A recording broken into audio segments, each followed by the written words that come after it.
presenta www.vacasvolando.com.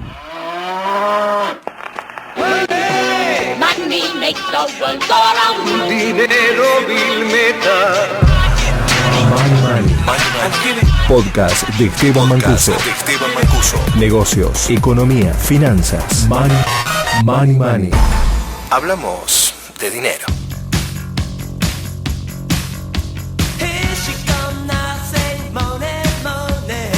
Hola, este es el tercer capítulo de Money. Mi nombre es Esteban Mancuso. Estamos en el estudio Fiketen. Fernando, ¿cómo estás? ¿Cómo andás, Esteban? Todo bien. Estoy con muchas ganas. Me dejaste la pelota picando en el capítulo pasado de contarme el episodio con Taringa, que eras socio. En realidad hicimos como que me contabas, pero no me contaste nada al final. Bueno, si querés tratamos hoy ese tema porque la verdad que es interesante y creo que el tema es que podemos aprender varias lecciones para emprendedores de mi caso. La historia empieza en el año 2006. Yo estaba en ese momento en la UADE como coordinador del Centro de Emprendedores y dictando una materia que se llamaba Casos Empresariales, una materia de cuarto año de Administración de Empresa. Y en ese momento tengo de alumno a un chico que me cuenta que él tiene una pequeña empresita de hosting con su hermano y otra persona más, y la verdad que me cayó muy bien. Entonces empezamos a hablar de temas de internet y qué se podía hacer, y vos sabés que en ese momento yo era usuario de Hi-Fi. Y me acuerdo que Hi-Fi tenía bastante tráfico y la gente que yo conocía que usaba redes sociales... Hi-Fi, la red social. Exactamente, Hi-Fi, la red social. Y la gente que yo conocía estaba en ese momento en Hi-Fi, no sonaba tanto Facebook. Y yo dije, ¿por qué no hacemos un Hi-Fi en español? Un adelantado a lo que fue Sónico, en mi idea nada más. Y entonces empecé a hablar con este chico que se llamaba Hernán y me dice, bueno, dale, venite a la oficina. Bueno, cuando fui a la oficina empezamos a charlar y él en un momento me cuenta que ellos estuvieron hosteando un sitio que ya no lo hosteaban por cantidad de tráfico. Y yo la verdad que lo empecé a navegar y me encontré con un sitio que era colaborativo, palabras que uso hoy pero que en ese momento no usaba, y que de alguna manera tenía muchos aportes de sus usuarios y que me contaron que lo había construido, lo había programado un chico para aprender a programar PHP. O sea, de entrada, dos cosas. ¿Te pudiste relacionar con gente que tenía una idea interesante y viste que ahí había una oportunidad que no, por lo menos no estaba explorada? Había que ver qué pasaba. En realidad yo lo que hice, como primer lección, si querés, y algo que vos comentabas muy bien el capítulo pasado, era que me busqué rodear de gente que yo consideraba que sabía del tema. Y ellos en realidad lo primero que hicieron fue empezar a buscar algún script, en este caso Hernán, donde podíamos montar esa red social. Pero mientras tanto, que yo me reunía con ellos, cada vez veíamos más el crecimiento de Taringa. Y en un momento yo dije, ¿por qué no podemos hacer algo con esta gente? Y ellos me dijeron, mira, la verdad es que este chico no tiene publicidad dentro del sitio y no lo puede sostener, no puede pagar el hosting. ¿Por eso se había ido de la empresa esta de hosting? Bueno, vos sabés que en el sitio de él, que es fernando.com.ar, del fundador original, del cual ahora voy a hablar un poco, él puso que en ese momento la gente de Wirus, que era la empresa de hosting, lo había hosteado, pero como ya no les servía el canje, lo habían dejado ir. Y él andaba buscando housing por distintos lugares, pero tenía tanto tráfico el sitio que le costaba mantenerlo. Y un poco que se había quemado, ¿no? Estaba con ganas de irse. Volviendo para atrás, para hablar de un poco de negocios de Web 2.0, cuando los negocios crecen muy rápido, lo que cuesta mantener es esto de pagar la transferencia, ¿no? Porque los bits que van y que vienen a uno se los cobran. Parece que es todo gratis, pero cuando uno lo tiene todo uno, los bits que van y que vienen a uno se los cobran. Hay que tenerlo en cuenta cuando uno pretende armar un mega negocio de mucha transferencia, ¿no? Obvio, y vos sabés que este chico lo había empezado en el 2003, para aprender, como te decía antes, a programar PHP. Con lo cual supuestamente el código estaba bastante mal. Pero el sitio funcionaba y tenía un montón de gente que todos los días hacía aportes y subía, links a programas, links a música, links a historias, contaba experiencias, distintas cosas. O sea, que era bien 2.0. La estética del sitio era muy sencilla, pero agradable de verla en ese momento, como algo bastante casero. La gente lo entendía. La gente lo entendía. Cuando nos ponemos a ver en tráfico, nos fijamos en Alexa, en ese momento estamos hablando de calcular mitad del 2006, apenas pasando la mitad del 2006, el sitio estaba dentro de los 40 de Argentina y estaba 4000 del mundo en Alexa. O sea, ya estaba un poco pasado de lo que es un nicho. La gente suele decir que un mercado de nicho es cuando tenés alguien que toma el 20% en algún lugar del mercado. Taringa evidentemente ya estaba del otro lado del nicho, ya hasta se podría decir, si querés, corregime si querés, que la oportunidad para el emprendedor ya se estaba venciendo. Él ya había hecho todo lo que podía hacer, aparentemente, no lo estaba monetizando porque tenía un solo bannercito de una publicidad con lo cual sacaba unos pesos, pero la realidad es que si vos mirabas los datos, yo decía, esto es un hit, es un diamante en bruto. Y yo me ponía a pensar y decía, si todo esto, digamos, lo tenemos que empezar de cero, ¿cuánto tiempo vamos a tardar para tener 50.000 visitas únicas diarias que ya tenía en ese momento el sitio? O sea que el sitio para mí ya era un hit. Bueno, se empezó a negociar con este chico, digamos, da la casualidad que un día vienen y me dicen, ¿sabes qué? Cypher, que es el apodo de este chico, digamos, el nick que usaba en todos lados, se quiere ir del país, quiere viajar a Cuba y a Costa Rica y se quiere, digamos, despabilar un poco porque está medio quemado con el tema de programación, etcétera, no sé dónde trabajaba él, y quiere vender el sitio. Y el dueño de fotolog.com.ar, que todavía no se había lanzado, pero que lo estaba lanzando, digamos que sería iba a ser la competencia del Fotolog internacional. Claro. Le ofreció $5.000. ¿Por todo Taringa. Pero por quedarte ¿cómo por estaba constituido Taringa en ese momento? No, Taringa era 100% Cypher. De hecho, cuando uno iba al pie ¿Había de una empresa? No había ¿Había una empresa? No había una empresa, no había nada. Ah, no había nada. Porque, digamos, ni siquiera estaba facturando él. Si no tenía anunciantes. Cuando vos mirabas el pie de la página, decía, inspirado en Teoti, que era otra página en la cual él se había inspirado, y hecho por Cypher. O sea, él ponía su firma ahí como, esto es lo que yo construí en PHP. Bueno, estos chicos empiezan a negociar. En ese momento ellos hicieron toda la negociación y dijeron, bueno, mira, Cypher acepta que nos quedemos nosotros con el sitio a cambio de $5.000, pero él se queda con un 10%. Me dijeron, ¿ponés la mitad de la plata? Ya ahí había una constitución de empresa, ya había que armar algo como para que él se quede con el 10%. Y en la práctica había que hacer algo, pero la realidad es que en ese momento no había un papel de nada. Me acuerdo que... Alerta, ¿no? Claro, alerta, bueno, digamos, ahora vamos a ver, pero sí, alerta total. Digamos, para un emprendedor es, digamos, dejar las cosas claras desde el primer momento. Entonces, en ese momento me acuerdo que Cypher estaba en Costa Rica y nos pasó una dirección de un banco. Y quería que le mandemos la plata ahí. Y yo medio desconfiaba, decía, pero ¿y cómo nos cubrimos nosotros? No te preocupes que el .net, pues el sitio se llama taringa.net, y el .com.ar lo tiene él, ya me transfirió el .net.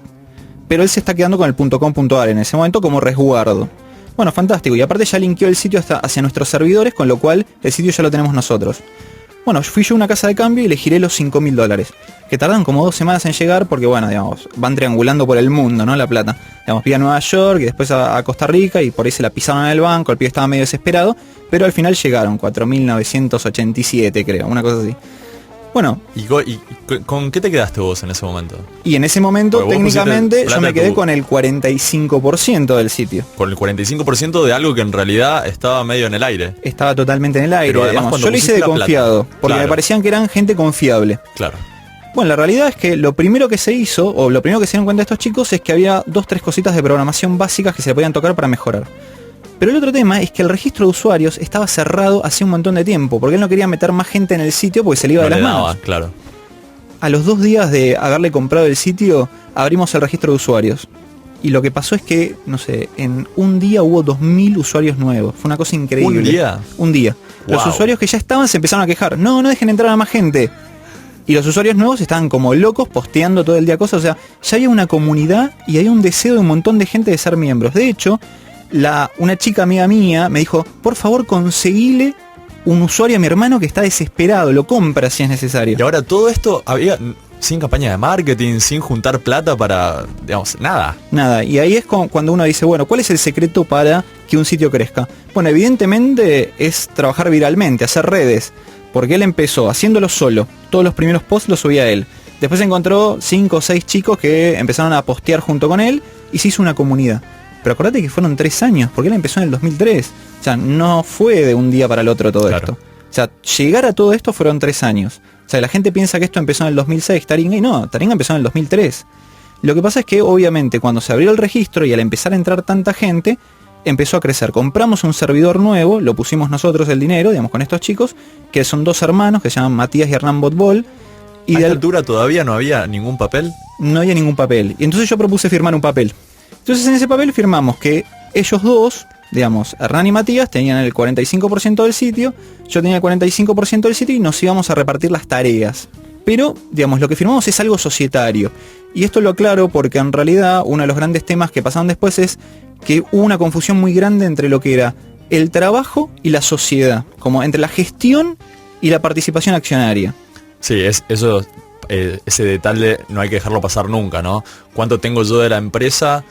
Se negocia con las herramientas que se tiene disponible en ese momento Pero después hay una cuestión separada que va por quién hace efectivamente las cosas. Sobre esto es clave cuando entra dinero contante y sonante, ¿no? Totalmente.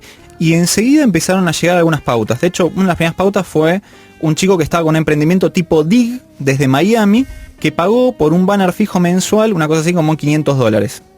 Que en realidad después cuando vio lo que fue el CTR, creo que había pagado 28 centavos de dólar por cada clic. O sea, nosotros sabíamos que adentro del sitio, a los usuarios que estaban en ese momento no les gustaba la publicidad. Porque eran la mayoría gente geek. Entonces que estaban ahí porque habían construido una comunidad de gente geek. Y ese era un tema que uno se empieza a dar cuenta cuando va pasando el tiempo. Sin embargo, como ellos también eran gente geek, los que eran mis socios, empezaron también a hacer crecer el sitio y todos aportamos para que eso crezca. Y ellos dijeron que había que cambiar la programación y la estética del sitio. Para mí, ellos sabían del tema, con lo cual dije, bueno, ok. Y ahí me enteré que ellos tenían un socio de Wirus, que es la empresa de hosting, que estaba en China, que era un programador de la empresa United Virtualities. Y que él desde China era el que iba a hacer la programación. Bueno, a todo esto esta persona, digamos, no aparecía en ningún papel. Del papel que habíamos firmado no estaba. Pero tampoco me preocupé demasiado.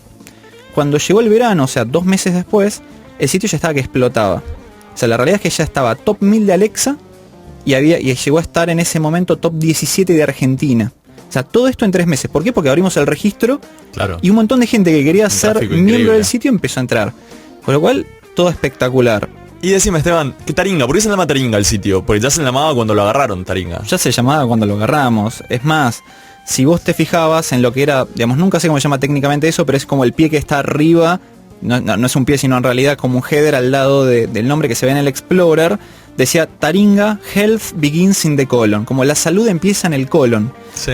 ¿Por qué? Porque taringa.com era un spa en Australia que hacía tratamientos de enemas.